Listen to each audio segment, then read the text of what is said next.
Greetings, Mindcrafters, and welcome to another discussion on the Fast Mind Club. Today will probably be a pretty short one. It's about myths about ADHD. And probably the biggest one, oh wait, I gotta introduce myself first. I'm Dr. Kimberly Quinn, and I am here to help you become the boss of your thoughts and live your very best life. Okay, now here we go. I am once again on Champlain's very gorgeous campus on a bluebird of a day, and yeah, so let's get going.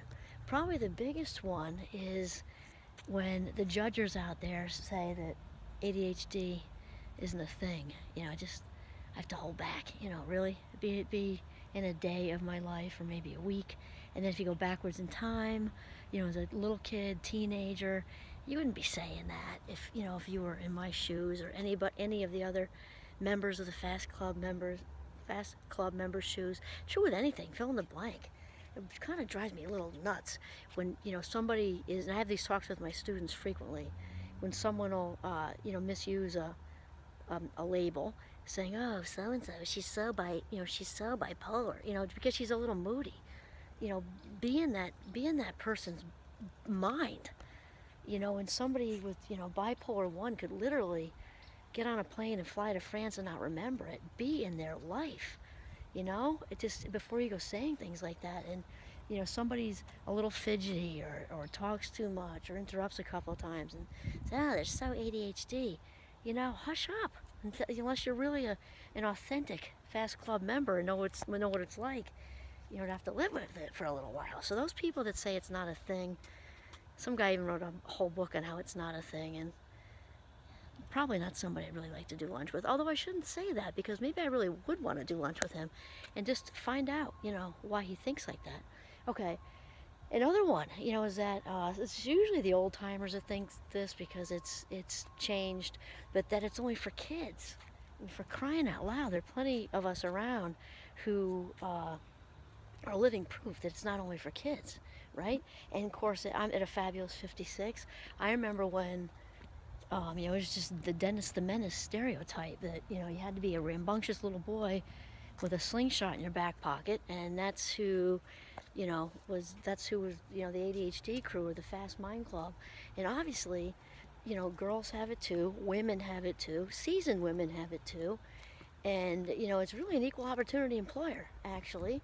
And, yeah, and it's just sort of bothersome.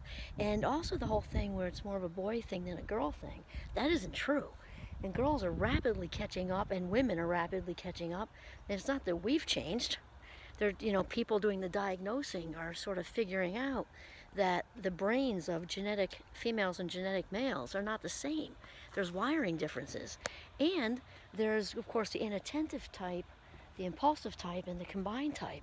So a little girl who's maybe inattentive and staring out the classroom, door, window, because she sees somebody go by in a nice outfit, and then her mind just went out the door and around the block for the entire class, thinking about how she's going to try to find that outfit online, not as apt to get noticed as being in the principal's office, right? So that's another one. We have bad parenting. Bad parenting does not cause ADHD. You might have bad parents, and lots of other stuff can be their fault, for sure, but not that, because ADHD is genetic. It's genetic. Now, can bad parenting, excuse me, exacerbate the symptoms of ADHD and what it looks like? Absolutely. I'm actually growing less and less fond of the word symptoms, actually. Excuse me, just a little dryness on this gorgeous campus.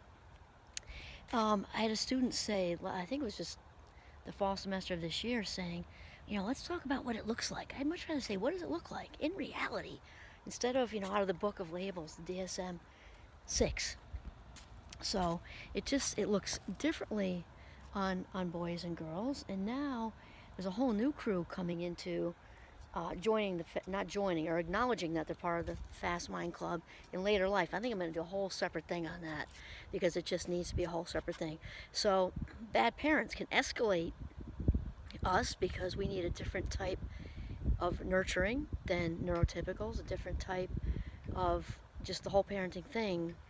We need a different type of strategy, and different, our spirits need a different type of nurturing for sure, our minds. And another one, sugar.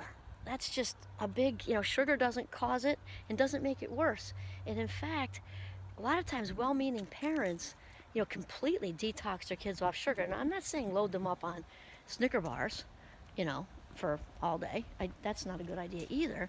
Although the prefrontal cortex benefits from sugar. And so if a college student or a younger kid is going in, for an exam or something like that, it's a really good idea, actually. Often they don't let you take snacks in if it's a standardized test, but to give them some sugar. And of course, the body doesn't know the difference between a Snicker bar and an apple as far as sugar goes. It didn't say it had to be unhealthy, but to keep kids away from sugar is really, like anything, moderation, right? And plus, when we totally keep a child, totally restrict them so much, obviously the first thing they're going to want to do when they get any kind of control is, go out and binge on, ice cream sundaes or something. But it's keeping sugar away totally is not really a very good idea. In addition to the prefrontal cortex enjoying sugar to focus, to actually concentrate, it also, by entirely withholding sugar, just further supports that thing where the child is different in some way or less than in some way. Like, how come other kids aren't completely kept off sugar? So it's just, I don't know, it's just balance, right? And then really, one of the ones that is one of the most ridiculous ones is that we outgrow ADHD. We don't outgrow ADHD. We don't outgrow autism. We don't outgrow diabetes, really. Even type 2 can be managed with a super healthy diet, but you still got to watch it all the time, right? We don't outgrow having brown eyes. In ADHD, it's like, having brown eyes, we're born with it. It is genetic. It is genetic, and so we do not outgrow it. Some of the symptoms, or what it looks like, can appear to go away, but really what that is chronologically we get a little better at managing it. But it doesn't go away. We just have maybe a little more of an ability to say, oh, I really feel like I want to interrupt right now. And being able to stave that off a little bit. But there's going to be another time when we really can't. And like, man, didn't mean to interrupt the boss in that meeting in front of everybody. I was just so excited because I read a more current article and da-da-da-da. And so it does not go away. We do not outgrow it. We just get a little bit better at managing it, and we occasionally fall off that wagon when we get frustrated. For me, personally, my hardest emotion to manage is frustration. I go from 0 to 100. So I do a lot of this talk, self-talk, and obviously every day is different. You wake up and hit the ground running, have your OJ, had a good night's sleep. You're going to be better able, even neurotypical, same thing, better able to manage the frustrations of your day when we have all that in place. A little exercise, everything's going well, versus you have the flu, or you just didn't have a good go the whole week or whatever like that. So no, we don't grow out of it. That's just ridiculous. And what else do I want to say about this? Oh, and also the age of ADHD. Not everybody has the age, and we're calling it high energy, right? Because we changed it. ADHD is a misnomer. And so a lot of times people say, oh, even my child doesn't have the age. You're not necessarily so sure. And with adults, what happens, it happens in kids also. With adults, what happens is they might have even been diagnosed with the H, and it's like, oh, it went away, but it really didn't. The H is also on the inside, and a lot of people who are not well versed in what we fast minders deal with every day don't realize that the what is called hyperactive is very much internal. So if you're seeing it on the outside of your child, teenager, adult, or seasoned adult, just be them for a day or 2 or 3 or 4 or 5 or a week, because if you're seeing it, it's 10 to 20 times more on the inside of that skin than it is if you're actually seeing the high energy expressed. So empathy is good, strategies are good, lots of exercise is really good, which brings me to the last thing, which is, this part isn't really a myth, it's just another way that we're misunderstood, and people don't always mean it. It's not like the judges are always these evil demons. Sometimes they are just ignorant, they don't get it. And I would say many people, I've had it so much in my life with this, many people think that sitting down is relaxing. And it's not for everybody. In fact, I think sitting's overrated, to be truthful. Now, do I enjoy sitting at a nice dinner with ambiance out? It's definitely by the ocean, but even in my own living room with my husband and kids, and sitting in that sense is good, and lunch, and on the beach for a while. I would probably get up and run very early. But relaxation, that isn't sitting down and just to sit and watch TV or something is not anything but relaxing for me. It just isn't. You know, I can watch a movie if it's engaging. I don't go to the movies. Well, now they got closed because of the Rona, but pre-Rona, the whole family kind of, because we always do, we do most things as a family. I finally just got pardoned. Oh, look at the half moon, it's beautiful. Wow.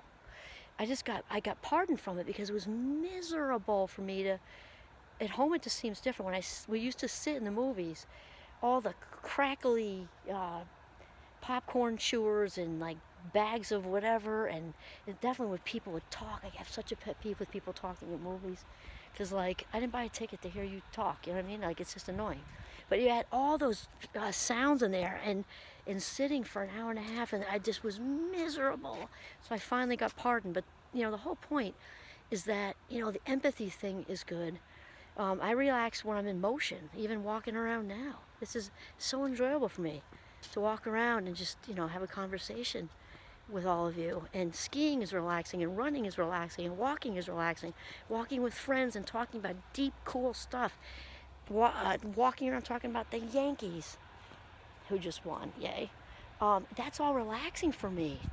You know, sports stuff, hiking, outside, nature, all relaxing. Sitting on a couch, you know, watching a movie, especially when I'm interested, not relaxing. Going to the movies, even the air conditioning on a 100-degree day, not relaxing. It's so frustrating for me. So it's just important to just remember the differences. Just remember the myths that are out there and debunk the myths. I love to debunk the myths. Fast Mind Club members, unite. This is Kimberly Quinn signing off from the gorgeous Champlain College.